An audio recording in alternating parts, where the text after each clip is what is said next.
Good afternoon and welcome to Matters Financial and Geopolitical from a Frontier. I hope you had a wonderful Easter weekend and I hope your family is safe and your loved ones. Let me start with some macro thoughts. Adam Mancini, gold remains resilient after breaking out of a month-long inverse head and shoulders last week, bull flag forming now on the 1 hour, which sets up a run to my upper 1780, 1800 target. We're currently at 1715, and as you know, I've been very bullish for quite a long time, got a little bit stuck when it sold off, but it's come back very hard. And I'm extremely bullish about it, and part of the reasons, this is from Wilhelm Middelkoop. He's quoting Goethe's 1831 drama Faust, and we're in a similar Faustian bargain today of rampant money printing, and hence Scott Burke 777, the print shop. And indeed, that's where we're at. Daniel Lacalle, gold is money, everything else is credit. JP Morgan 1912. 24th of February, I said the viral moment has arrived. At this point, I would venture gold is correlated to the coronavirus, which is set to turn parabolic and is already non-linear and exponential. 22nd of March, I reiterated that. I said I still believe gold will soon turn viral to the upside, and that I was looking for $2,000 plus. Gold Seek was very cheeky and put together a response to Henrik. Have a little listen, it's rather good. It's a 30-second clip. A V-shaped recovery, in my view, remains a fantasy. And as I said on the 6th of April, I still believe we're about to enter a Great Depression, and that the virus is not correlated to endogenous market dynamics, but is an exogenous uncertainty that remains unresolved, and notwithstanding some flattening and some good news, it still remains unresolved. Tabby Costa, who I follow, made some interesting points about China.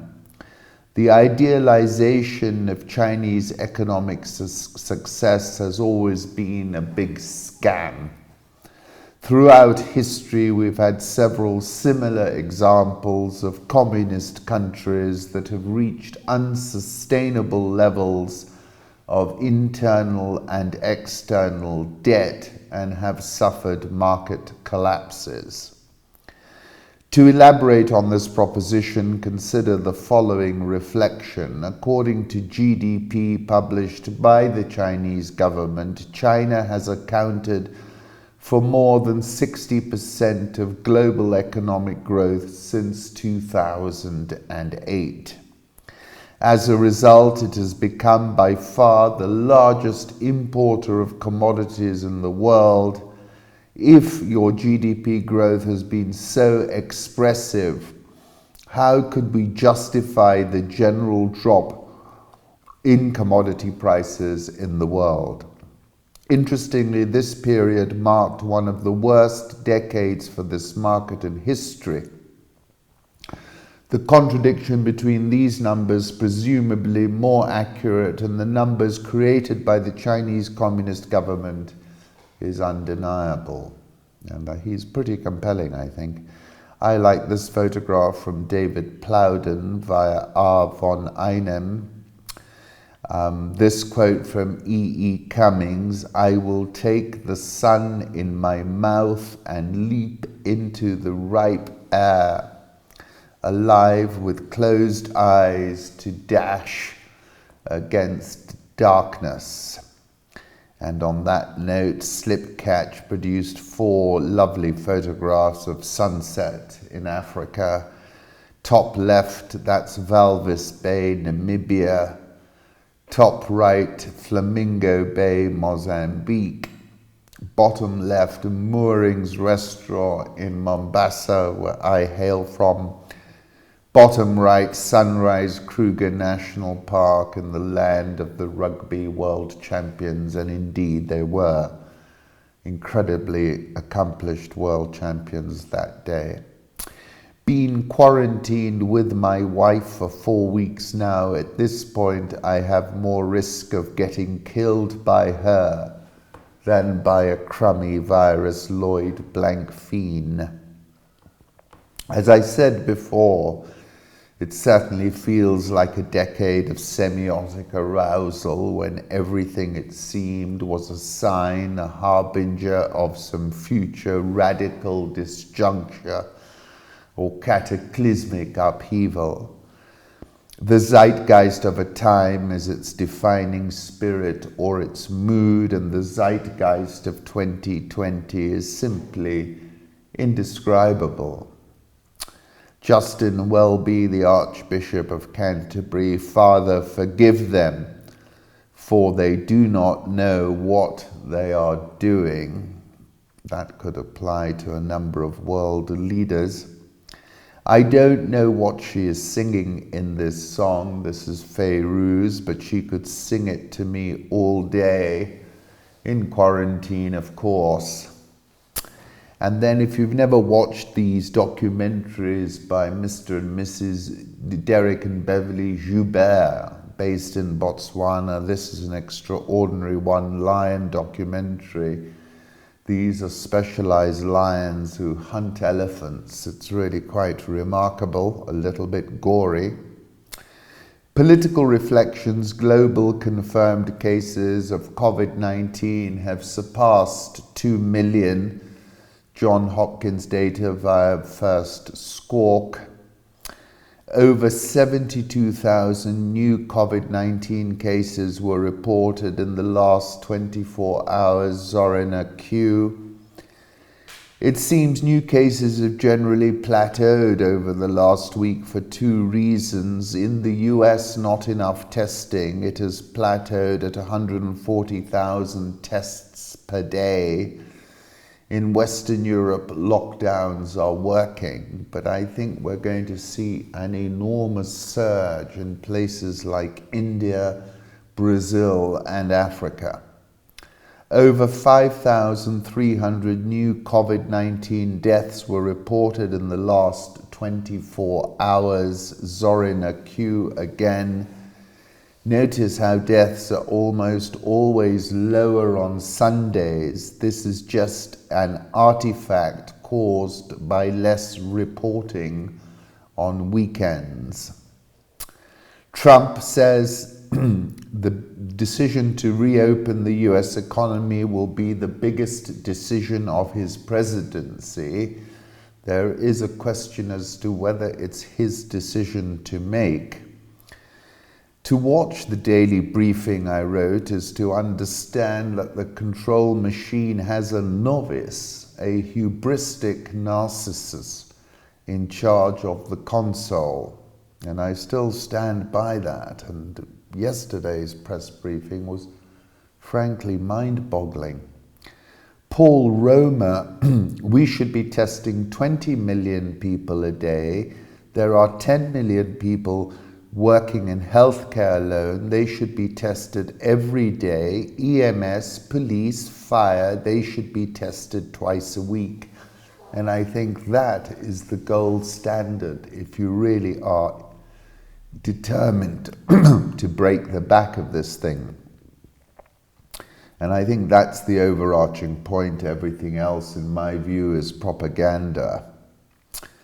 What is thriving, however, is all that ridiculous red culture and nauseating adulation that the system heaps on itself via shameless pro-party hacks who chirrup hosannas at every turn. That was written about the CCP, but it could apply to Trump as well. The president retweeted a tweet with the Fire Fauci hashtag, I think that would actually be a really suboptimal decision. As Jenna Friedman said, a reality TV star botched the response to a global pandemic, and now we're all imprisoned in our homes and forced to watch him daily. Trump likes virus briefings. Some advisors worry he likes them too much. Reuters. It's been suggested a few times, but he thinks it's just great, and all these ratings, said a source familiar with the situation. If you look at the polling, his job approval numbers are underwater. And this is the high watermark part of this crisis. As time goes on, I think things get worse for him. He just hasn't gotten a huge bounce out of the rally around the president aspect of the crisis. Trump has a speechwriter prepare an opening statement, but after reading it aloud, he will often preside over a briefing and question and answer session that can last for more than 2 hours. As I said, many of us sit and watch the daily White House briefing, and if you were the president's handler, in my opinion, you would be absolutely demanding he does not appear ever again at this White House briefing. It is a debacle, in my point of view. Have a look at this epic Trump meltdown from More Than My Sleep. The germ has gotten so brilliant that the antibiotic can't keep up with it. There's a whole genius to it. Not only is it hidden, but it's very smart. You can't deal with it with an antibiotic. He speaks truth so rarely that when you hear it from his own mouth, it has the force of revelation. This is Zadie Smith. I wish we could have our old life back. We had the greatest economy that we've ever had, and we didn't have death. No one in 1945 wished to return to the old life, to return to 1939, except to resurrect the dead. Disaster demanded a new dawn. Only new thinking can lead to a new dawn. We know that. The second clause brought me back to my senses. Snake oil, snake oil, snake oil. The devil is consistent, if nothing else. I dropped that apple, and lo, it was putrid and full of worms. Death absolute is the truth of our existence as a whole, of course, but America has really been philosophically inclined to consider existence as a whole, preferring instead to attack death as a series of discrete problems. The virus map of the New York boroughs turns redder along precisely the same lines as it would if the relative shade of crimson counted not infection and death, but income brackets and middle school ratings. Then she quotes Clement Attlee, "The war has been won by the efforts of all our people, who with very few exceptions put the nation first and their private and sectional interests a long way second. Why should we suppose that we can attain our aims in peace, food, clothing, homes, education, leisure, and social security and full employment for all by putting private interests first?" Taiwan CDC released the full content of the email that they sent to WHO on December 31st, warning them about the emergence of atypical pneumonia cases in China. That's via William Yang, and requested WHO share more information with them. Then Taiwan's investigative bureau has found evidence that Chinese online trolls have been pretending to be Taiwanese and launching attacks on WHO DG Dr. Tedros. As I said to William, Dr. Tedros is a CCP asset. This is how you protect your assets, all cloaked in the righteousness of negritude. A new cartoon on corrupted WHO's Dr. Tedros and China's dictator Xi Jinping. That's from Badi Yusao. If you're wondering why Europe has the most cases of COVID-19 or why New York has the most cases in the US, have a look at this from Paul D198. And that speaks to the fact that connectivity increases fat-tailedness. That was Taleb, of course, and that viruses exhibit non-linear and exponential characteristics. Pepe Escobar, who profits from the pandemic? Fantastic tour de force in consortium news.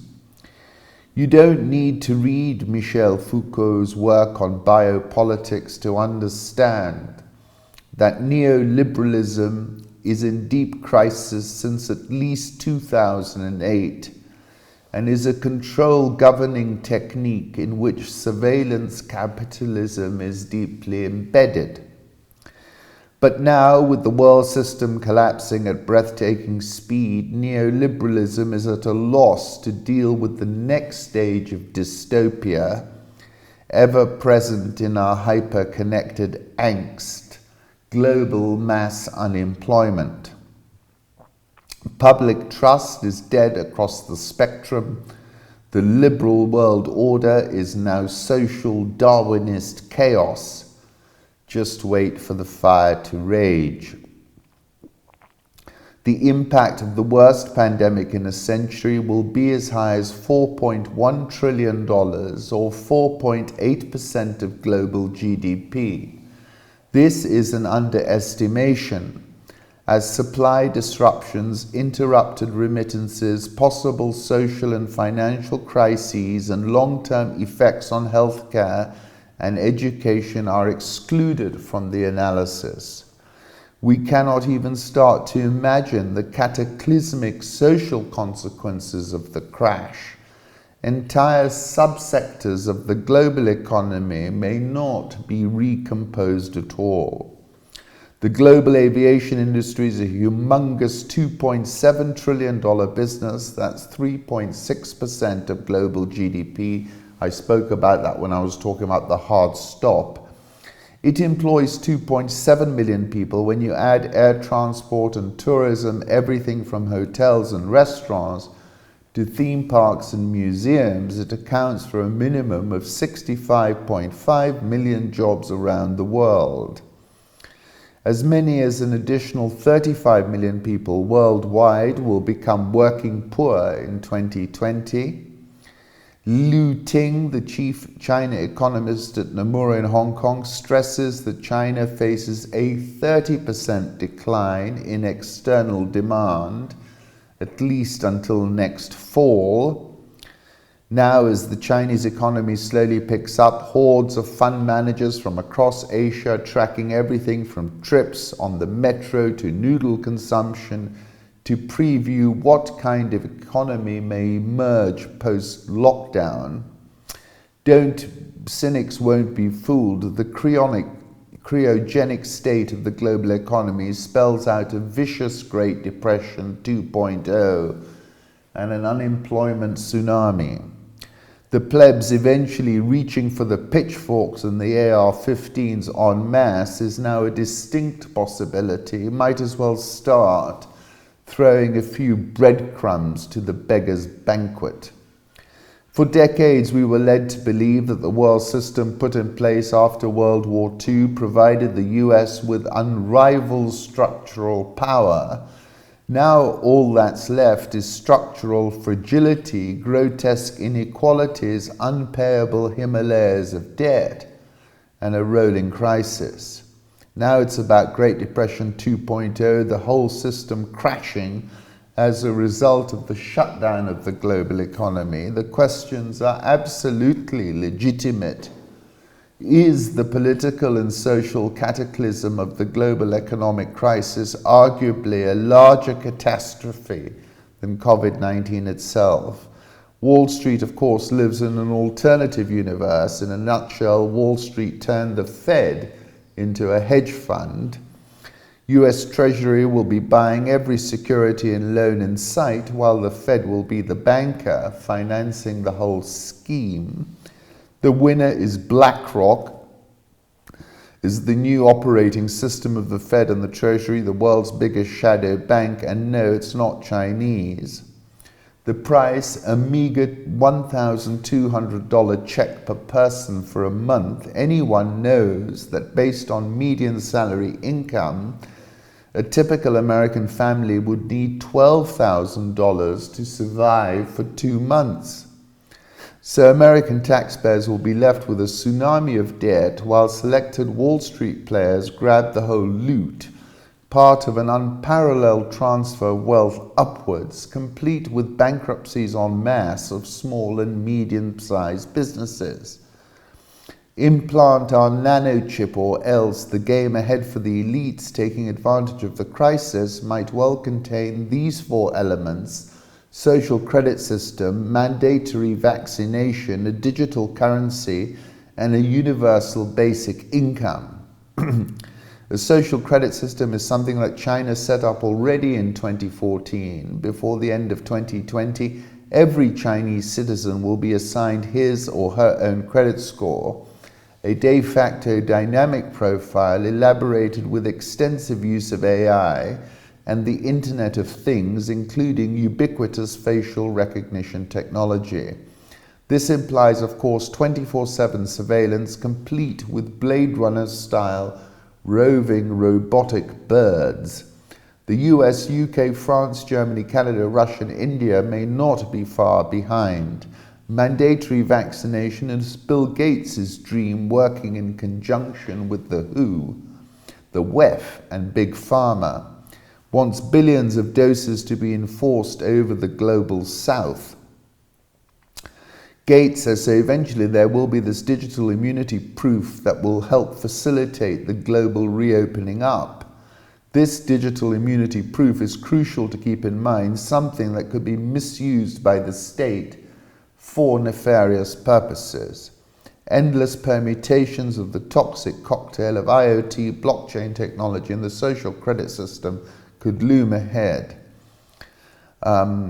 Yet underneath it all, amid so much anxiety, a pent-up rage seems to be gathering strength to eventually explode in unforeseeable ways. As much as the system may be changing at breakneck speed, there's no guarantee even the 0.1% will be safe. I touched on Xi Jinping and his algorithmic control before, and Pedro Dominguez. Eyes wide open, will the masters of the universe notice no one takes them seriously anymore?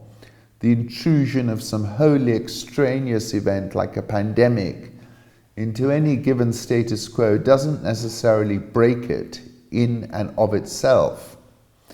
He then talks about the brothers Karamazov, the time of the Inquisition.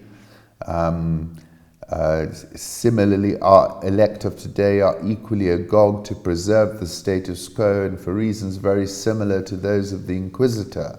Today's elites face, however, a much more complex paradigm.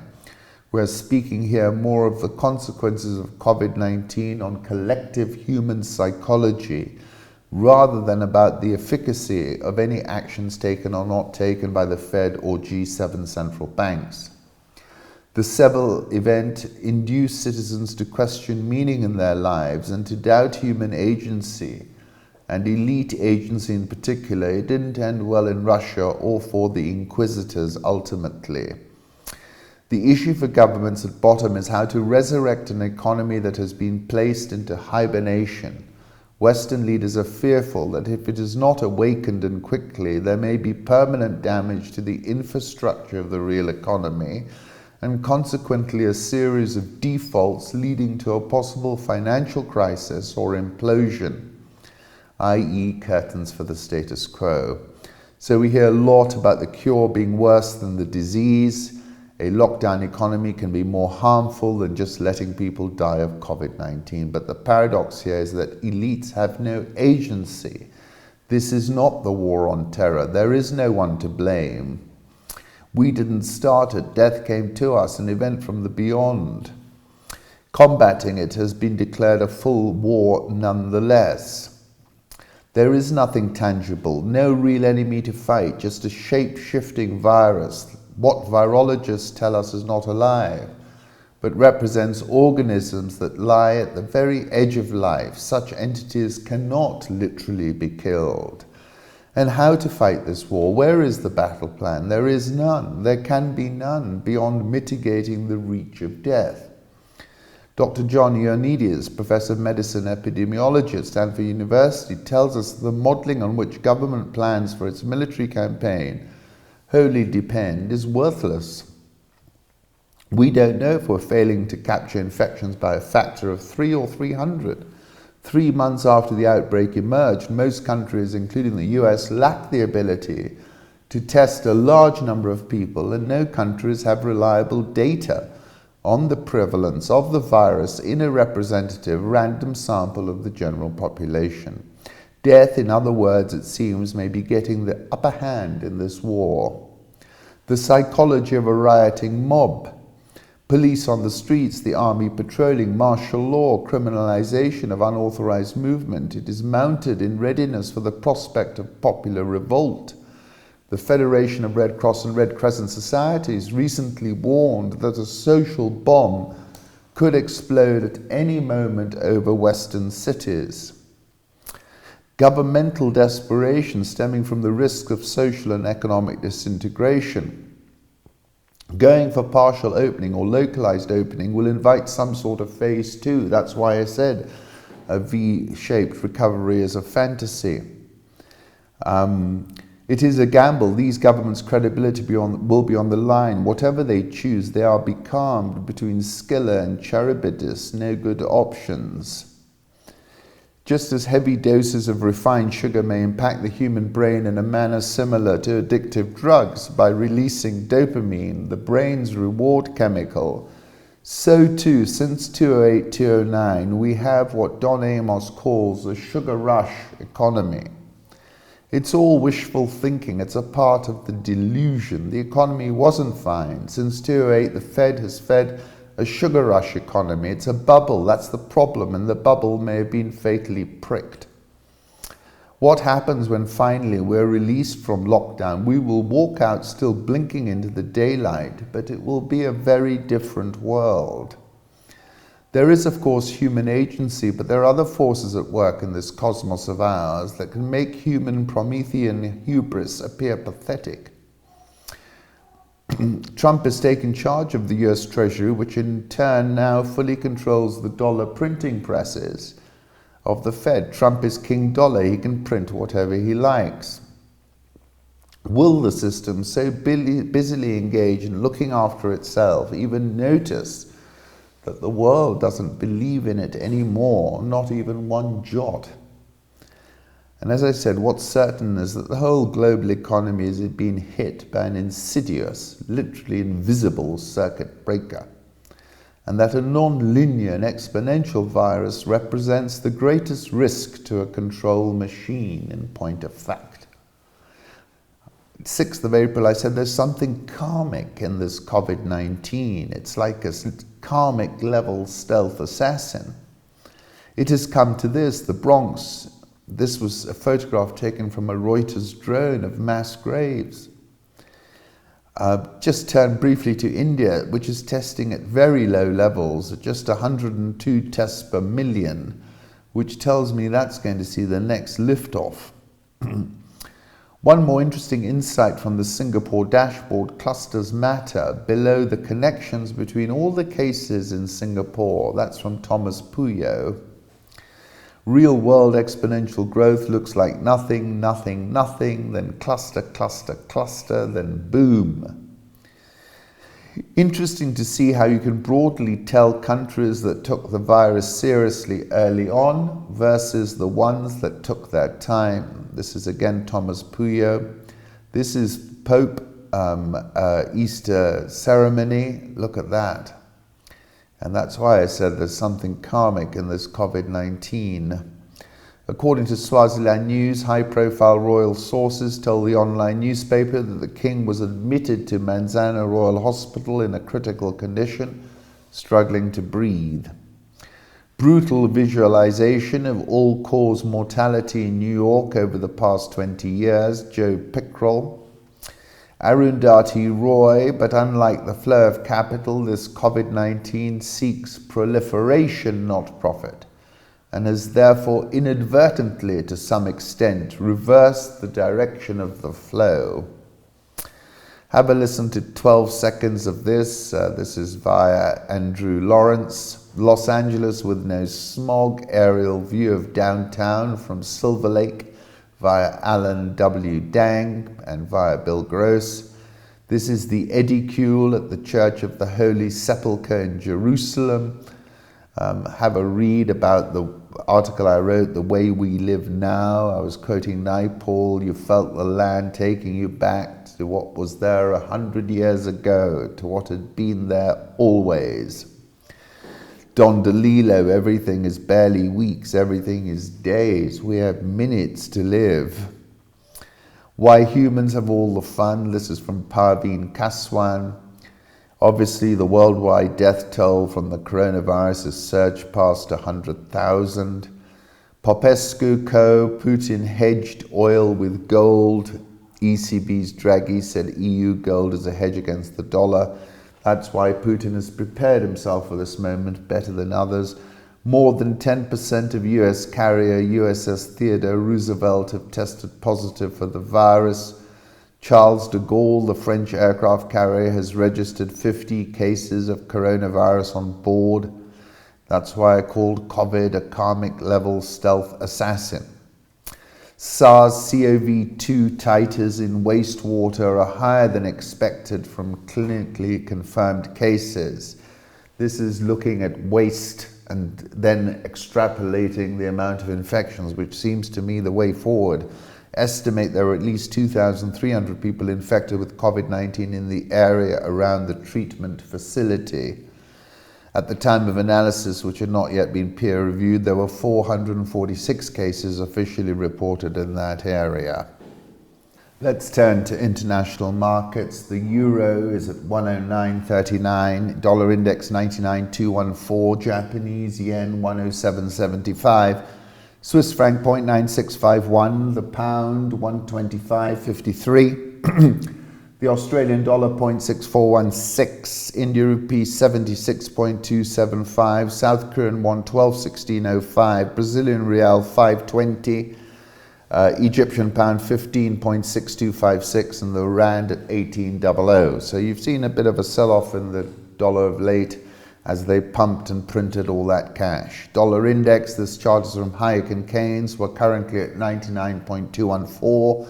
Euro dollar, as I said, 109.40. Crude oil is currently trading at $28.56. The front contract is trading substantially lower, by the way. Goldman's on the latest OPEC agreement, a historic yet insufficient cut. And I think that's the main point. Notwithstanding, you're seeing the curve trade much richer further out. I think that's a sell as well. I think oil is set to tumble back towards $20 a barrel as global producers will likely fall short of the targeted cuts that they've opined on. And, you know, we're dealing with a huge oversupply. US total oil consumption has fallen to the lowest in at least 30 years. Look at this from Lisa Abramovitz. And as I said on the 22nd of March, we're moving from a world of hyper-connectedness to a world of quarantine. And a complete quarantine is the only way to vaccine this 21st century world of ours. And therefore, the price of crude oil is perfectly correlated to the COVID-19 sudden stop. And I also said a return to a hyper-connected 100 million barrels per day world is not going to happen for the foreseeable future. The oil market's reaction to the OPEC Plus deal is most visible through the forward curve. Further out the curve, a stronger recovery is now being priced in. That's from Ole Hansen. Let's see how long that lasts. To quote Kapuściński, oil creates the illusion of a completely changed life, life without work, life for free. Oil is a resource that anesthetizes thought, blurs vision, corrupts, kindles extraordinary emotions and hopes, since oil is above all a great temptation. It is the temptation of ease, wealth, strength, fortune, power. It is a filthy, foul-smelling liquid that squirts obligingly up into the air and falls back to earth as a rustling shower of money. Trafigura, this is from a few weeks back, said, "We have no hope of production cuts matching the demand destruction." That's the point. Emerging markets' biggest drawdown in FX reserves of major EM economies in March since October 2008. Another sign that all is not well in EMFX. That's from V. Patel FX. And I call this the great decoupling. And I said we're watching the great decoupling unfold in front of our eyes, from Brazil to South Africa to India. Tehran stocks have rallied as government raises funds for a virus fight. Stocks in Iran have rallied to record highs after the government announced plans to sell about $2 billion worth of state assets to raise money for the fight against the coronavirus epidemic. It's really been performing well, that Tehran Stock Exchange. IMF Executive Board approves immediate debt relief for 25 countries. Afghanistan, Benin, Burkina Faso, Central African Republic, Chad, Comoros, Congo, the Gambia, Guinea, Guinea-Bissau, Haiti, Liberia, Madagascar, Malawi, Mali, Mozambique, Nepal, Niger, Rwanda, Sao Tome, Sierra Leone, Solomon Islands, Tajikistan, Togo, and Yemen. Sub-Saharan Africa, the latest update I have, 14,744 cases, 793 deaths, 2,760 recoveries. But as I said, we're looking in the rearview mirror. Xinhua reporting 111 new cases of coronavirus in Guangzhou, all Africans, who are among 4,553 who had been tested since April 4. Now, this is where we've seen these videos of Africans in Guangzhou being evicted from their homes, turned away from hotels, forced onto streets amid rising xenophobia. And there's been a tremendous brouhaha about this. You know, Chinese state media tends to consist of chirruping hosannas about win-win, most of it paid for and bought elites. It'll be interesting to see how they will handle this political crisis. Are they going to blame Taiwan, for example? A standard trope in Chinese propaganda, any dissatisfaction or grievance that arises in a third country toward China is in fact nothing more than a reflection of the poisoning of people's minds by the Western press, said Howard French. The inhuman treatment, hatred, and outright discrimination of Africans that is currently going on in Guangzhou is beyond expression, David Pilling, Financial Times. So a real hot potato, a political crisis rather than a PR crisis, as Howard said. Let's see how this pans out. Saudi Arabia is repatriating thousands of migrants back to Ethiopia, stepping up the deportation of thousands of Ethiopians, including some who are suspected of suffering from coronavirus, an act that some migrant advocates have described as reckless and inhumane. Over the past 10 days, up to 2 flights a day carrying Ethiopian migrants have landed at Addis Ababa International Airport before returning to Saudi Arabia, loaded with cattle exports. A total of 2,968 migrants were returned in the first days of April. These mass deportations without any pre-departure medical screening are likely to exacerbate the spread of COVID-19 to the region and beyond. We are cooperating with individual countries to say, do you want your people back? Are you able to receive them? What can we help to enable them to come back, said a Saudi official. If you keep receiving 600 to 700 migrants a day and they all have to go into quarantine, something will break, said one Western official in Addis. The fear is that they will dump these people here and that the conditions in the quarantine centers will guarantee the spread of the disease. Ethiopia has requested that the deportation stop. On one recent flight with 308 passengers, staff working for the World Health Organization identified 7 people with suspected COVID-19 symptoms. I bet you it's more. Everybody is scared of talking about what's going on. No one wants to be on the wrong side of the Saudis. There are as many as 500,000 Ethiopians in the kingdom working in the construction industry or as maids or as animal herders. Ethiopian government recently asked for a moratorium on deportations. As I wrote on the 3rd of February, that Bole is the epicenter. Ethiopia prohibits company layoffs under state of emergency, prohibited companies from laying off workers and terminating employment in measures introduced as part of a state of emergency to stop the spread of the coronavirus. I don't know how they're going to manage that. Dr. Tedros, the infection numbers in Africa are relatively small now, but they're growing fast. As we know, in every country, when the virus reaches 100 people, the number of cases begins to increase by 35% daily. We're looking in the rearview mirror when we look at Africa. Look at this correlation will soon be the other way around, and poor countries will have the highest rates of cases. This is from Max C. Rosa. 4 ICU beds, 2 of which are currently out of commission. South Sudan has the unenviable statistic of having more vice presidents than ICU beds, and now has yellow fever as well. China in the driver's seat amid calls for Africa debt relief. 2-decade lending spree has propelled China to the top of Africa's creditor list, and any comprehensive debt deal, including write-offs, would require Beijing to take a leading role and swallow losses, analysts have said. China's government, banks and companies lent $143 billion to Africa between 2000 and 2017, much of it for large-scale infrastructure projects, according to Johns Hopkins.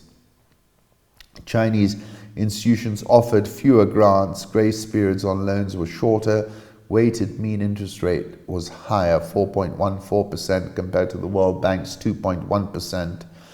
China has an ad hoc approach, but apparently people don't feel it will work, and particularly from the African side, they're better consolidating their position.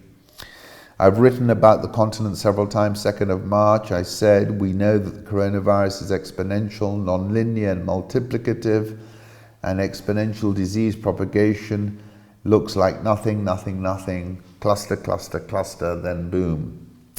Botswana has placed its entire cabinet and members of parliament in quarantine after a health worker screening lawmakers for coronavirus was found to be infected. World Bank, we've been through the Africa Pulse report already, but just to go through a couple of things again, this is government gross debt by currency composition across sub-Saharan African countries. World Bank and IMF are calling for a debt standstill. 2nd of March, I said balance sheets are maxed out. Have a look at this total contribution of tourism as a percentage of GDP. As I said on the 22nd of March, tourism is stopped out in 2020. I also was asking how much we need to haircut remittances. And these are the countries that are most vulnerable to a sharp decline in remittances. This is again from Africa's Pulse. Foreign trade of sub-Saharan African countries with China as a percentage of GDP. That's what I call the China-EM frontier feedback loop phenomenon, which I said has undergone a trend reversal. Was positive for 2 decades, but now it's turned around. 1 percentage point decrease in China's domestic investment growth is associated with an average 0.6 percentage point decrease in Africa's exports. Bill Gates said this disease, when it comes to Africa, will be more dramatic than in China, and I don't want to play down what is happening in China. Hospital beds per 1,000 people. Nearly half the countries in sub-Saharan Africa have less than 1 hospital bed per 1,000. Congo records 2nd Ebola fatality in 11-month-old girl. October 2014 was when Ebola was raging last. African Development Bank, $10 billion response facility to help governments and the private sector fight COVID. The horse cure, no more free money, no longer business or theft as usual. The rich world is already starving. African kleptocrats hope the gravy train will keep rolling, but it's over, he said. South African All Shares down 15.89% year to date. Dollar Rand is around 18.01. Egyptian Pound 15.62. EGX30 down 25.84%. Nigerian All Share down 20.33%. Ghana Stock Exchange down 5.35%. I like this photograph. Nairobi, a city of hustle, from Ahmed Salims. Complete this sentence like a badass Kenyan in the last days. John Njenga, this is a very famous priest or prophet, as he prefers to call himself, prophet of war. Yields on 10 and 30-year Eurobonds issued in 2018 declined to 7.9% and 8.6%. Fusion Capital announced it would offer a 3-month 30% rent relief to tenants in its Flamingo Towers development in Upper Hill. Kenya Shilling at 105.95. Nairobi All Share down 21.24% year to date. NSE20 down 25.89% year to date. NSE is trading at a PE ratio of 8.5. Thank you for listening.